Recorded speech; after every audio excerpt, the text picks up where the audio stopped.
అందరికీ నమస్కారం. నేను మీ సుజాత. మజ్జిగ ఆవడలు ఏ విధంగా తయారు చేయాలో చూద్దాం. టేస్ట్ అయితే సూపర్గా ఉంటుంది.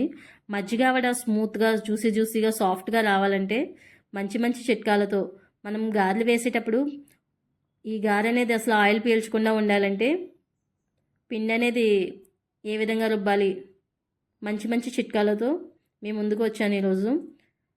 అయితే ఈ మజ్జిగ ఆవడలు ఏ విధంగా తయారు చేసుకోవాలో చూద్దాం. ఫస్ట్ అయితే నేను సాయి మినపగుళ్ళు ఇవి ఒక అరకేజీ సాయి మినపగుళ్ళు తీసుకున్నాను.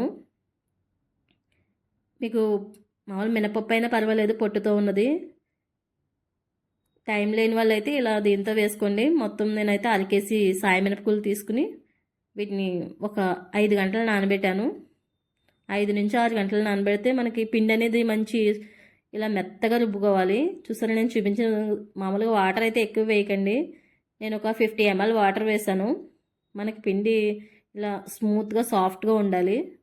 బాగా మెత్తగా అయితేనే మనకి మజ్జిగ అనేది పీల్చుకుంటుంది. టేస్ట్ అయితే చాలా బాగా వస్తుంది. నేను చూపించిన విధంగా పిండి అనేది కన్సిస్టెన్సీ ఇలా ఉన్న తర్వాత మొత్తం మెత్తగా నలిగిన తర్వాత అందులో ఒక 1/2 టేబుల్ స్పూన్ సాల్ట్ వేసేసి బాగా రుబ్బిన తర్వాత పిండి ఒక గిన్నెలో ఇలా తీసేసుకోండి. మొత్తం అంతా కూడా ఒక గిన్నెతో అయితే నీళ్లు పెట్టుకున్నాను. ఇలా చేతిని తడి చేసుకుంటే మనకి పిండి అనేది అసలు చేతికి అంటుకోదు. ఇప్పుడు స్టవ్ మీద కడాయి పెట్టి నేనైతే ఒక 1/2 లీటర్ సన్ఫ్లవర్ ఆయిల్ వేసాను. ఇప్పుడు మనం చేతికి తడి చేసుకున్న తర్వాత గారె అనేది ఇలా చేసుకుంటే ఈజీ అయిపోతుంది. అసలు కవరు కూడా అవసరం లేదు. నీళ్ళతో తడి చేసుకుంటే పిండి అనేది చేతికి అంటుకోదు. మీకు ఒక చేతితో చేయడం రాకపోతే ఒక చేతిలో తడి చేసుకుని ఒక చేతిలో ఇలా చేసుకోవచ్చు. చూడండి ఎంత ఈజీగా వేసేసుకోవచ్చో గారెలు అయితే. మనకి చాలా స్మూత్గా సాఫ్ట్గా ఉంటాయి. ఆయిల్ అయితే అసలు పీల్చదు. ఎందుకంటే మనం రుబ్బిన వెంటనే పిండి అనేది గారెలు వేసేసుకుంటే అసలు ఆయిల్ పీల్చదు. మనం పిండి రుబ్బేసిన తర్వాత అందరూ ఏం చేస్తూ ఉంటారంటే పక్కన పెట్టేస్తూ ఉంటారు ఒక అరగంట.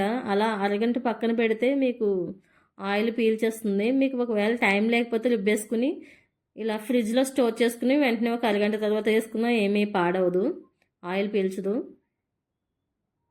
దేనికైనా మంచిదంటే మనం అప్పటికప్పుడు రుబ్బేసుకుని వేసుకుంటేనే మన గారెలు అసలు ఆయిల్ పీల్చు. ఇలా 5 గంటలు నానబెట్టిన తర్వాత మనం రుబ్బి ఇలా గారెలు వేసుకుంటే చాలా సాఫ్ట్గా స్మూత్గా వస్తాయి. చూసారా పిండి మొత్తం ఎంత బాగా పొంగుతున్నాయో. ఇలా చాలా స్మూత్గా వచ్చాయి నేను వేసిన గారెలు అయితే. మనం మినప్పొట్టు ఉన్న గారెలు కూడా వేసుకుంటే అవి ఇంకా సాఫ్ట్గా వస్తాయి. నాకైతే టైం లేక ఇలాగా సాయి మినపగుళ్ళతో వేస్తున్నాను. చూడండి, ఇలా 2 పక్కలను కూడా వేగేలాగా 2 పక్కలకి తిప్పేసుకోవాలి. బాగా మంచి కలర్ వచ్చే వరకు 2 పక్కలన బాగా వేగనిచ్చి గారెలు ఒక బౌల్లో తీసేసుకోండి. ఇలా మొత్తం అన్నీ కూడా నేను చూపించిన విధంగా గారెలన్నీ వేసేసుకోవాలి. ఇవే గారెల్ని మనం బెల్లం గారెల కింద కూడా ప్రిపేర్ చేసేసుకోవచ్చు. ఇంకా దానికి ఇదే ప్రాసెస్. మెత్తగా రుబ్బేసుకోవాలి పిండి. ఈ గారెలను అయితే మళ్ళీ బెల్లం పాకం పట్టుకుని అందులో వేసేసుకుంటే బెల్లం గారెలు అవుతాయి.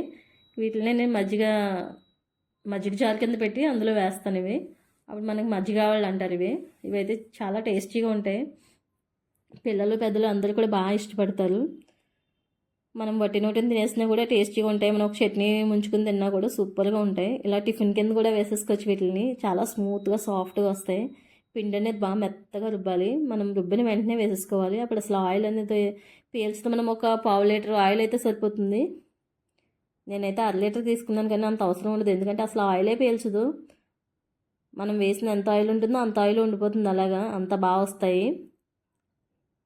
ఇలా నేను చూపించిన విధంగా గారెలన్నీ కూడా బాగా మంచి బ్రౌన్ కలర్ వచ్చే వరకు వేపేసుకుని ఇలా ఒక గిన్నెలో వేసేసుకున్నారా, ఇలా వేసేసుకుని పక్కన ఉంచుకోవాలి. ఇప్పుడు మజ్జిగ చారు కోసం అయితే నేను ఇలా 1 లీటర్ పెరుగు తీసుకుని అందులో ఒక 1/2 స్పూను సాల్ట్ వేసి బాగా కలిపేయాలి. దీన్ని కవ్వంతో బాగా చిలికేయండి. లేకపోతే మీరు మిక్సీలో వేసి ఒకసారి మిక్సీ పట్టించినా కూడా మంచి బాగా మజ్జిగ అయిపోతుంది. ఇలా మజ్జిగ కింద ప్రిపేర్ చేసిన తర్వాత పోపుల కోసం అయితే నేను ఎండుమిర్చి, పచ్చిమిర్చి, కొత్తిమీర, కరివేపాకు కొద్దిగా తీసుకుని అల్లం చిన్న ముక్కలు 6 ఇంచ్ అయితే సరిపోతుంది. పసుపు ఒక 1/2 టేబుల్ స్పూను, మినపప్పు, శనగపప్పు 2 స్పూన్లు చొప్పున తీసుకోవాలి. కొద్దిగా జీలకర్ర, కొద్దిగా ఆవాలు ఇలా తీసుకున్న తర్వాత ఇప్పుడు స్టవ్ మీద కడాయి పెట్టి ఒక 2 స్పూన్లు ఆయిల్ వేసి మనం తీసుకున్న మినపప్పు, శనగపప్పు, జీలకర్ర, ఆవాలు ఇవన్నీ కూడా వేసేసుకోవాలి. ఫస్ట్ శనగపప్పు, మినపప్పు వేసుకోవడం వల్ల ఇవి కొంచెం వేగడానికి టైం పడుతుంది, అందువల్ల ముందు అవి వేసేసాను నేను. అవి వేసి ఒకసారి కలిపేసి ఇప్పుడు అల్లం ముక్కలు వేసాను. 1 ఇంచు అల్లం ముక్క అయితే దాన్ని చిన్న చిన్న ముక్కల కింద కట్ చేసుకుని వేసుకోండి, టేస్ట్ అయితే బాగుంటుంది. ఇలా వేసేసిన తర్వాత ఇవన్నీ వేగిన తర్వాత మనం ఎండుమిర్చి, పచ్చిమిర్చి వేసాను నేను. పచ్చిమిర్చి అయితే రెండు ఎండుమిర్చి అయితే ఒక 4 ఇలా ముక్కల కింద కట్ చేసేసుకుని వేసుకోండి.